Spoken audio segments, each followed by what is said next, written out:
Dating tubig, akala nyo dating tubig, ngayon ay ano pala kang bidami ng building sa aking likuran. Ayan, yan ang tataas na building na ang nakatayo dito ngayon.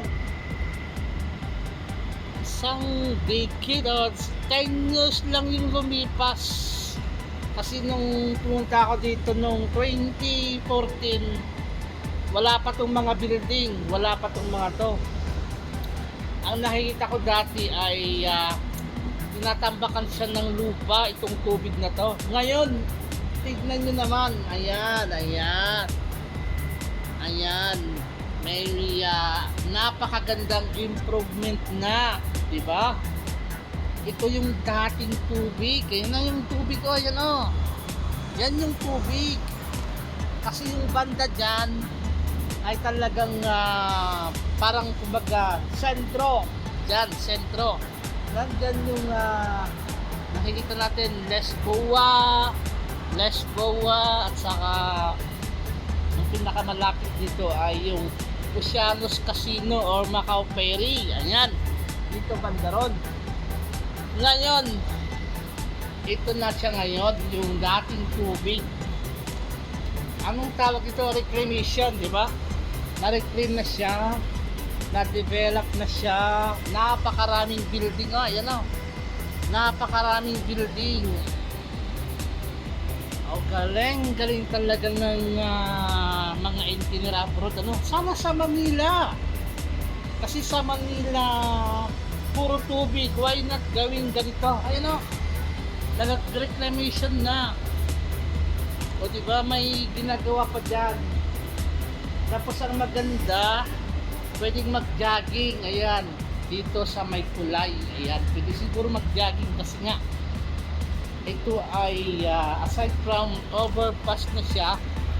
Ayan po yung overpass. Ang laki ng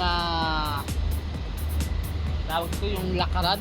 Kumbaga kasing laki rin ng kalsada papunta dito sa overpass na yan o. At ang maganda sa overpass na to, may elevator. At ang hindi lang elevator, hagdan, meron ding pababa dyan. Parang kumbaga ay gusto mong mag-jogging or maglakad-lakad para ma-exercise, dyan ka dadaan pababa kasi nga may dagat dyan. Napakaganda yung dagat dyan. Pwede kang mamingwit, di ba? Kasi nga uso din dito yung mga namimingwit. Pero ang talagang nakakalula na nagawa dito within 10 years, kasi nga 2014, 2025, 11 years kamo na. Ayan na siya, building na yan. Natapos na dyan ang building yan, building lahat yan. And ayan na, as you can see, may naglalakad sa baba. May mga naglalakad sa baba. So ang galing ang galing, ang lawak-lawak nito siguro ay mas malaki pa sa kanang laki talaga, di ba? Sa Pilipinas, I think pinagbabawal yata yung reclamation kasi daw baha. Bakit dito hindi naman nababaha? Diba? Sana kasi nga ang lupa ay hindi naman tawag ba? Ang lupa ay hindi siya parang population ba na lumalaki. Pero dito pwede, ang lupa pwedeng lumaki ng lumaki. Yung tubig ay tinapunan ng lupa. Ito na yung outcome, di ba? Napakagandang Macau, di ba? Sana all. Sana all may ganito sa Pilipinas. Yung mga area na populated, masyadong maraming populasyon ay gawin na lang na ganyan, di ba? Tapunan ng lupa, and then magkaroon ng development na ganyan, Ang ganda-ganda, sana all. Wow! Ay, Macau. Ang galing, ano? Ito yung, I think wala pang nakatira dyan, or meron na ba? Kasi ay, bago pa lang, bagong bago yung building. Ayan, sa likod ko, ayan, Ayan, naglakad sila. Kasi nga malapit na rin dito yung malapit na rin dito yung papunta sa Hong Kong. Yung sasakay ka sa bus, papunta sa Hong Kong, dyan lang.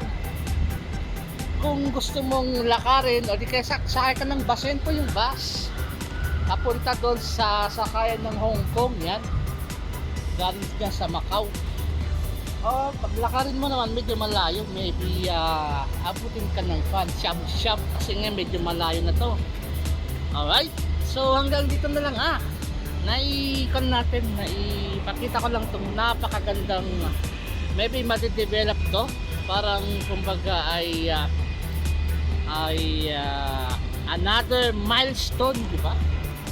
Ang daming building na tumayo, ayan o. So after 10 years, mas marami pang building doon, kasi nga again tinatabunan ng lupa doon sa bandaron. So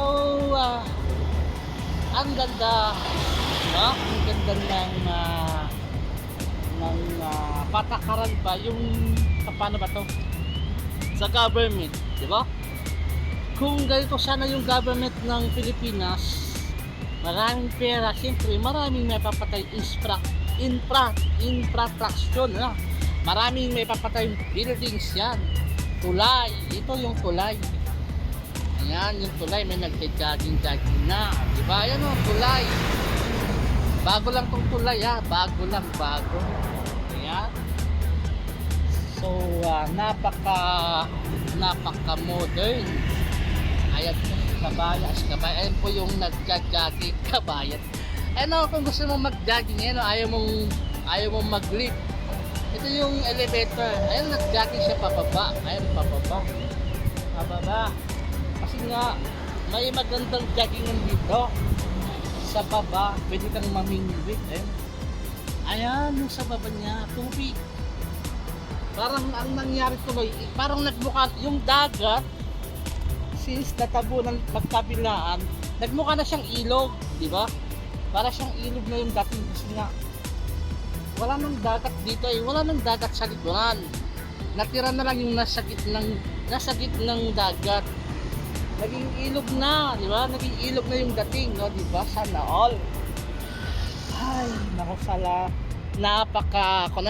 napakaganda, So yan nakita niyo yan, mga sasakyan dyan, yan yung napaka busy dyan. Kasi nga dyan talaga yung kumbaga sa sentro. Dyan yung mga tao, dyan nakatira ang mga tao.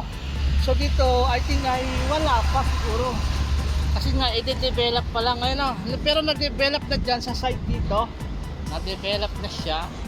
Itong kapila ay talagang, ginagawa na siya. At doon talagang tinatabunan ng lupa doon sa bandaron.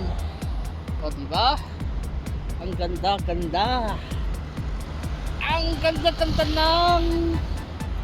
ng government sa abroad, kagaya dito sa Macau. Maraming pera, maraming development, maraming infrastructure. Ayan po yung kinalabasan. O, diba? Sana all. So hanggang dito na lang. Maraming salamat. At ako ay pupunta na dyan sa aking bahay. Dyan yung aking bahay na mula dito ay lalakarin ko siguro mga 15 minutes. Ayan. So bago siya ayan, may kabayan tayong nagjagjag. I think Pilipino to. Kasi ang laki-laki guys ng daanan ng tao. Para kasing laki rin ng kalsada. Ayan, hello. Ay, Chinese pala, ayan. So ayan na, naka 10 minutes na. So bye na. Hulaan nyo na lang yung dalawang tatlong letra. Ayan, nandito tayo sa Area Preta Yao Hon. Ayan, SIEO. Ayan. Ayun po yung Yauhon. Yauhon. Ayan. Ay, ang nakalagay sa taas niya ay Area Preta. Malapit siya. Malapit tayo. Yan, kasi nga ito yung Area Preta ay lugar yan. Lugar dito sa parang ulan na. Ayan, saan ba? Yan. Nandito tayo sa papunta yan sa Yauhon at saka sa Area Preta. Ay yung tawag dyan ay hindi ko pa alam kung anong tawag kasi bago lang. Hindi pa siya kumbaga popular. Okay? So hanggang dito na lang kasi parang uulan na. Uulan na. Wala ba nakalagay? Wala pa nakalagay. Punti Macau. Punti Macau. Baka Punti Macau nakalagay dyan. Baka ito ay magiging Punti Macau. Ayan. So kahit uulan na ay meron naman na overpass dyan na may silungan. Okay? Babay na kasi ulan na. Ulan na, yung cellphone ko ay mababasa. Sayang makamasira. Wala tayong pambili. Ito na yan, may silong na yan. Kahit umulan na yan. Yan. Diyan. Para siyang kalsada. Pwedeng tricycle pababa. Okay? Yan na po yung dito panta rito yung pinaka basic dyan. Yan o. Basic kasi na talaga dito yung dito yung mga nakatira yung mga tao. Ayan. Okay. Alright. Bye bye.